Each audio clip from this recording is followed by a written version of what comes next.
Nous sommes avec Andrea Laquet, professeur de géopolitique spécialisé sur l'Afrique et les relations internationales, qui a accepté de nous parler aujourd'hui des migrations sur le continent africain. On a trois migrations. La migration depuis l'extérieur jusqu'en Afrique, on est à 4%.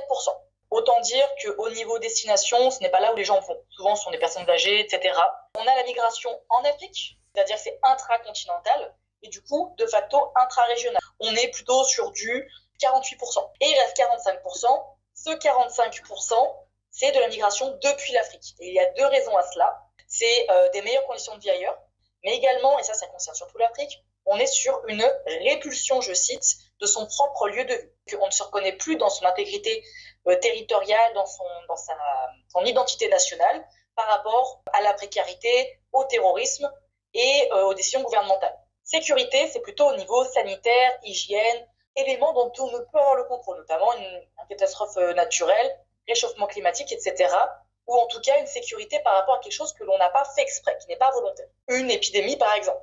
Alors que la sûreté, c'est plutôt au niveau malintention. Mais la majorité des cas, on a une migration qui n'est pas réellement préparée, qui va être très opportuniste, c'est-à-dire que la moyenne de la migration, elle va se faire à pied, et la personne peut y rester des années. On peut perdre la notion du temps, en fait, dans sa migration de 200 km, rester là pendant un moment. Et donc, qui sont ces gens qui prennent la route? On était à 48% pour les femmes et 52% pour les hommes. Au niveau des âges, la majorité avait, me semble-t-il, en dessous de 20 ans. Donc on a énormément de jeunes, mais souvent, par contre, au niveau migration économique, ça va vraiment être les hommes.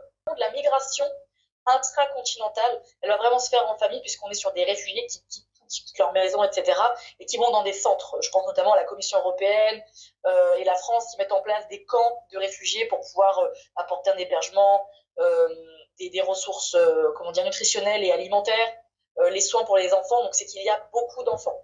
Au niveau, par contre, hors Afrique, au vu de la difficulté, des enjeux du golfe de Guinée, de la piraterie, etc., c'est plutôt des hommes. 200 kilomètres parcourus à pied, mais c'est une route semée d'embûches. Alors oui, surtout, comme je vous disais, avec la piraterie où on a souvent au niveau des ports du golfe de Guinée, on était, je crois, à 120 attaques en 2023, on était à 120 tentatives, etc. En fait, ils attaquent tout le monde globalement. Ils vont attaquer là où il y a de la marchandise, mais ils peuvent attaquer aussi bateaux de migrants. Alors, je dirais que ça sera dans ce cas-là les organisations que j'appelle un peu juvéniles, les petites organisations qui veulent voler un petit peu tout ce qu'ils trouvent.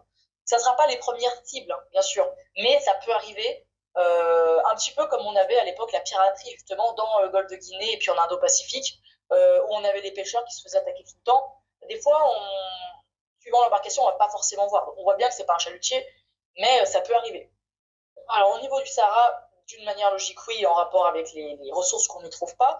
On a aussi beaucoup pareil, on a comme Boko Haram, Hakimi, Ansar Dine qui était au Mali.